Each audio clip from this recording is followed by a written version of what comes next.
Okay, next we shall discuss on technostructural interventions.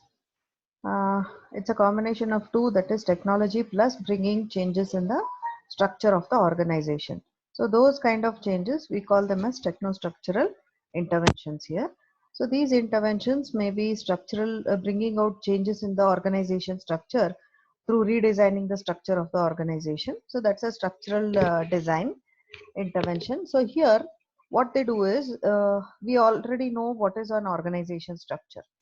So it may be a work process, it may be a reporting system in the organization, which makes sure that the organization runs systematically and smoothly.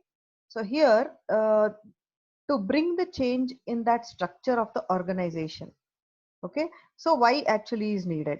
So it may be to save time, it may be, we'll discuss that a little bit later. It may be to save the time, or it may be to change the reporting system in the organization. So many reasons are there. So here, when it comes to reporting system, let us say the organization is following a functional structure. Okay, so where president, vice president, or CEO of the company is there at the top position. Under him, vice presidents are there. Under them, branch managers are there, and under them, we have executives. So here, these executives will be reporting to the branch managers of their respective departments. So let us say if the same executive is supposed to report to some other department or directly to vice president, so there, this functional structure will not work out, or this function structure may not be suitable.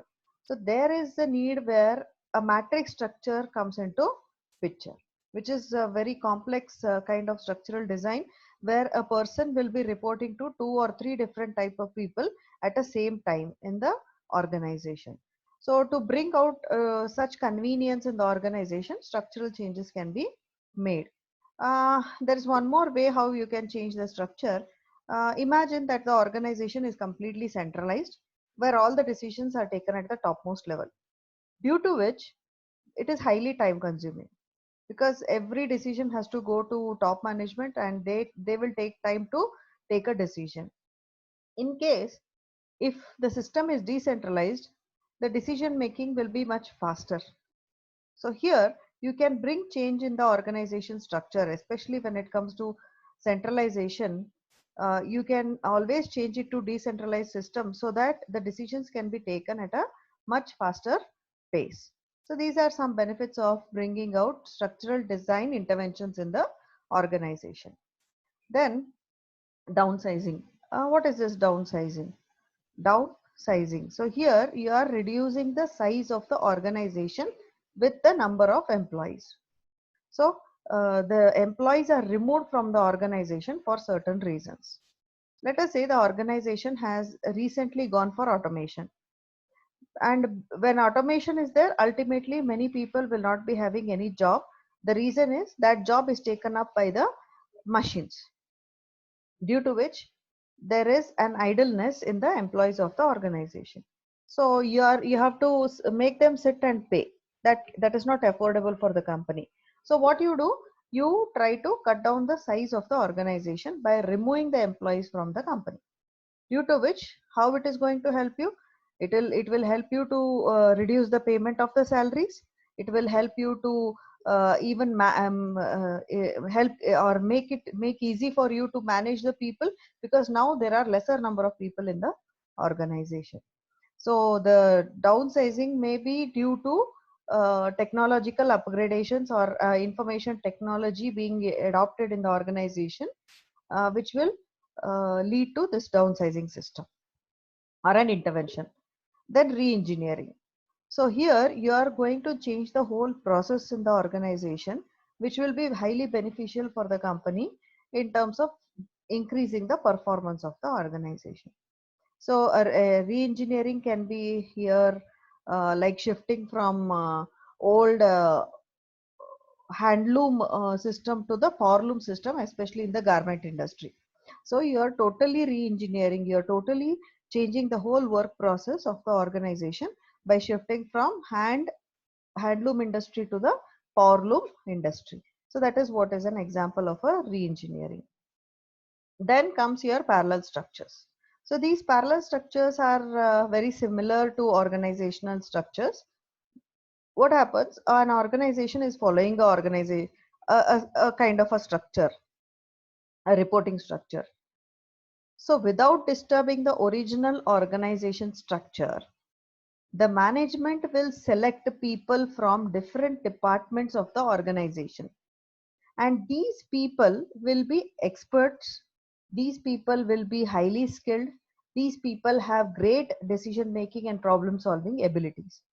Such kind of people are selected from various corners of the organization, and a small group is created. And that group has its own structure. So this small group is running parallelly with the original organization structure. That is why it is called as parallel structure. So they have to work on two areas here. One is original their work according to the main organization structure, and second, additional work is assigned to them as a part of parallel structures. Why these are needed? So whenever an organization wants to bring some improvements, changes, or developments in the organization, they call such kind of people. They motivate them. They tell them that this is what is expected from you, and these people are the one on their own, self motivated, work towards what kind of changes can be brought in the organization. So they sit, they discuss, they have group meetings, they try to come out with the various plan of actions, and then they decide and go back and implement. Okay. So these parallel structures will help the organization to bring out small changes in the organization. So people, as a part of parallel structure, what they will do is they will sit, they will discuss in a group meeting and decide upon what kind of changes or what kind of developments can be brought in the organization and how it will be beneficial for the organization. So even based on this, they even plan the actions, and then what is their task is they go back to their departments and implement those plans. So by doing so, in every department, those improvements, those changes or developments are continuously happening by the help of these parallel structures. So that is what is parallel structure here. Then the last techno-structural intervention is total quality management.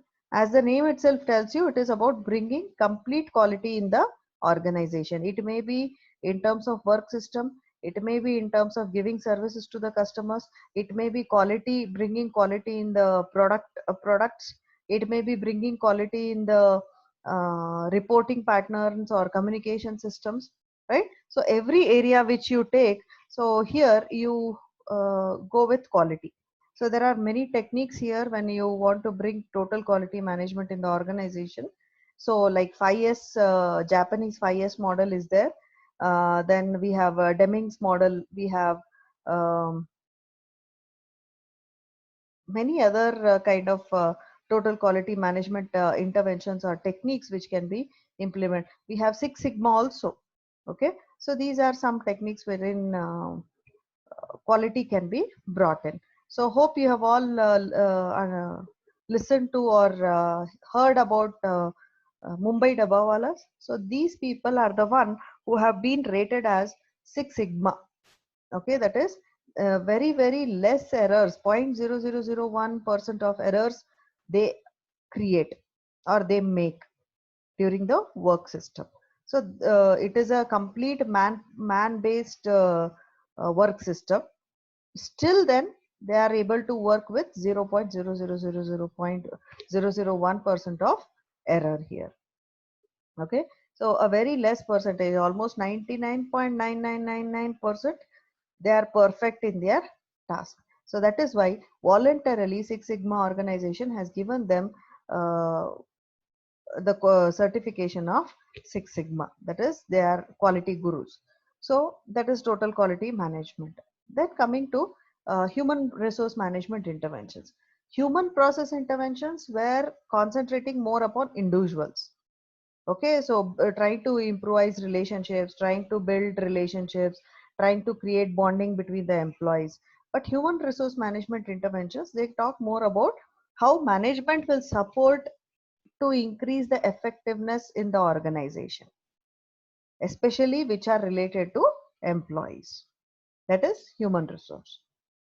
So we'll discuss about that now. So these all initiatives, what you can see in the slide, they are taken up by the management so that the human resources can be motivated and happy to go ahead and work in a much better manner and give better results or outcomes. So what is this first one? So goal setting. It's very important that organization members, that is the individuals, employees of the organization, goals have to match with the organizational goals. So for this reason, the goals whatever are being set up by the management have to be reaching the HR, that is employees of the company. So based on that, they are supposed to set their goals. Okay, so the goal is something, it's a kind of a target which will help the employees to to understand what they are supposed to achieve for the organization. If at all you don't have that goal, you will end up in nowhere. So you cannot concentrate upon organizational success or performance. So for that reason, every individual in the organization should ensure that the goal has been set for them. The management has to ensure this so that they can be achieved by these individuals.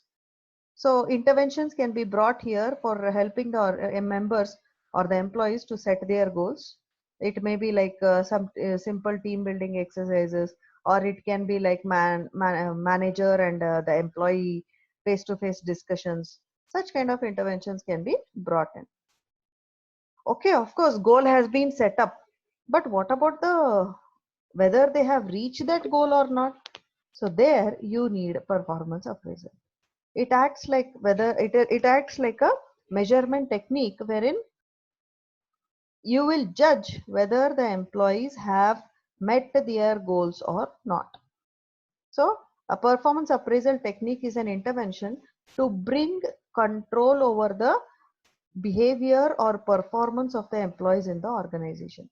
Imagine if you don't have any exams, you will never study. So in the same way, if there is no appraisal measurement system in the organization, they will never think of performing seriously in the organization.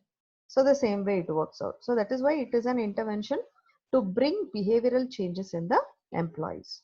Then coming to reward systems. Of course, now goal is being set. The employees are already working. You are already appraising them, measuring their performance on comparing them on the goals. Now, if there are people who are performing better or more better compared to other people, how to motivate them? So here you need reward systems. If the company or the management will not have a suitable reward system planned in the organization, your employees will be demotivated. So for that reason, you need to have a strong, flexible, customized reward systems for your employees. So that is what is again one more intervention. So if that reward system is there, your employees will also be motivated and happy to work for the organization. So that is reward systems. Then coaching and mentoring. Uh, of course, we try to understand, measure the performance of the employees. We also thought about what kind of rewards can be given to them. But there are certain people who may not be performing in the organization, who may not be up to the mark, who may not be able to meet their goals. So that you are able to find out in the appraisal. So for them, what you are supposed to do, you cannot just throw them away, or you cannot just suspend them away from terminate them from their services. For them, you can conduct coaching and mentoring classes or mentoring sessions. Coaching is something where there is a person who is more expert than you, and he will guide you on every step of your job. He will tell you what you are supposed to do and what you are not supposed to do. Hope you have observed a cricket coach, right? At every stage, he will be coaching the cricketers on the training field. So that is what is coaching. Mentoring is something which is more friendlier in nature. There you try to build rapport with your employees and you try to understand the problems of your employees. Okay, so by doing so, what you will do, you will be able to solve their issues. So you will sit, you will build rapport, you will discuss with them, you will try to understand what are their issues, why they are happening, why they are not able to perform. And then based on the inputs what you get from that employee who is a troubled employee, you will try to give them solutions. So that is kind of a mentoring here. Then that is one more intervention to resolve the issues of not performing up to the mark in the organization. Then coming to management development programs. So these are also interventions where uh, every employee has to go through these training or developmental programs. Why it is needed? It is needed because they have to upgrade themselves with new technologies and skills. So these management development programs are nothing but programs which help the employees to upgrade themselves from the existing level to the next level, to learn more, to uh, incorporate new skills which may be really beneficial for the organization. Then we have career planning and developmental programs. So here, if you don't give a career ladder to your employees, they will not be interested to stay back with you. You should always give them a career plan so that they will also understand what is there in this organization for them in future. So then only you will be able to attract them, keep them, retain them in your organization. So career ladder is something that every year or every 2 years where you are going to reach, which position you are going to reach and what will be your salary in future. So that are career planning and developmental programs. Then managing workforce diversity. This is a challenge which always you can find in bigger and multinational companies, where a very unique, interesting, complex kind of workforce is existing. Male, female, two types of uh, genders working there. Then we have different age group people working there. We have different kind of people coming from different states working there. We have people coming from various countries also working there. We have people coming from various cultures coming and working in one single place. So there is a total diverse, what I can say, uh, diverse kind of workforce in the organization. So managing them is not an easy task here. So for that reason, you should ensure that you are able to fulfill the requirements of each and every kind of category of employees. So it may not be easy or it may not be completely possible also, but still you have to ensure. This is a one hot topic of research nowadays in HR, because the more the diversified workforce, the more the challenges for the management here. How to manage them, how to cooperate with them, coordinate between them, how to solve their issues. So these are some challenges which you have to come across, wherein interventions are necessary to resolve the problems. And nowadays, law companies are really doing an excellent job for managing these workforces, variety of workforces. Then the last category here is employee stress and wellness program. So this is one topic which is a very hot topic of discussion nowadays, wherein it is said because of the kind of a work system or work pattern here, it is highly pressurized environment for the employees, and that results in stress, mind, and also health related issues. So for these reasons, the HR management has to bring out some techniques, strategies, workshops, programs wherein you can make your employees come out from the stress or release their stress, and at the same time maintain their health and wellness, right? So a happiness workshop can be conducted, a kind of a stress management workshops can be conducted, where some activities, yoga activities can be conducted. So these are interventions to decrease the stress in the employees and increase the wellness, health wellness in the employees of the organization. So these are some human resource management techniques which can, from the management side, which can bring a very big change in the employees' minds.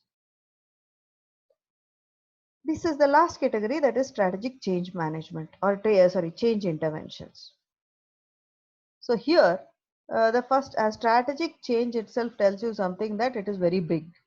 So here, so it is trying to bring change throughout the organization. So in the first category, it was only related to individuals. Second category, it was related to technology and structures. Third category, it was related to how to manage people in the organization. Fourth category is to bring changes throughout the organization. So whatever interventions are brought, they are going to affect the whole organization as such. So what are these? We are going to discuss now. The first one is organization design. So here you change the design of the organization completely.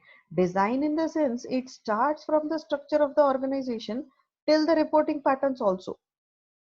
Okay, it may be technology, it may be reporting systems, it may be centralized or decentralizing systems, anything. So it is a total change in the organization which you can find.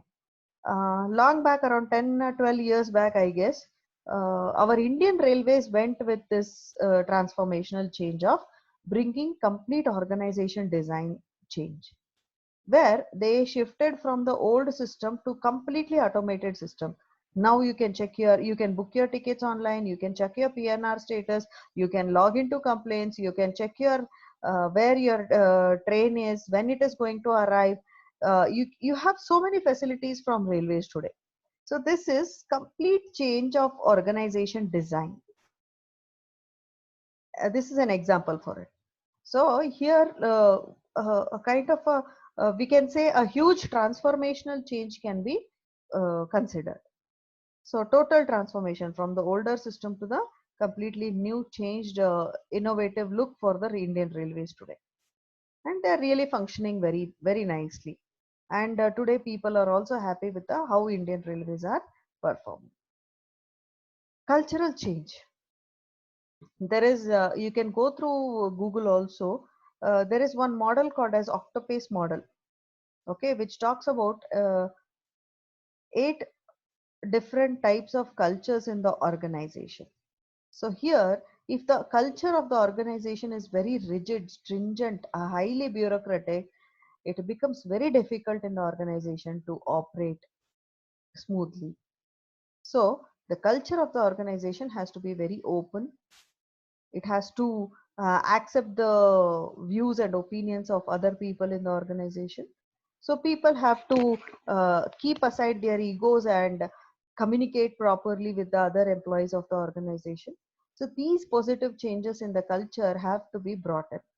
So for that, what interventions are needed? It may be like training interventions. Okay, so where training is conducted for the newly fresh joinees, to teach them how the culture of the organization is. Infosys is very good in this. Through its state-of-art training center in Mysore, a 4-month training period every new joinee has to go through, where with the job, even the culture training is given to those people.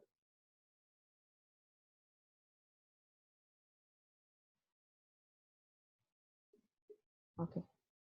With the job, even the culture training is given to the employees of the organization. So that is very much essential.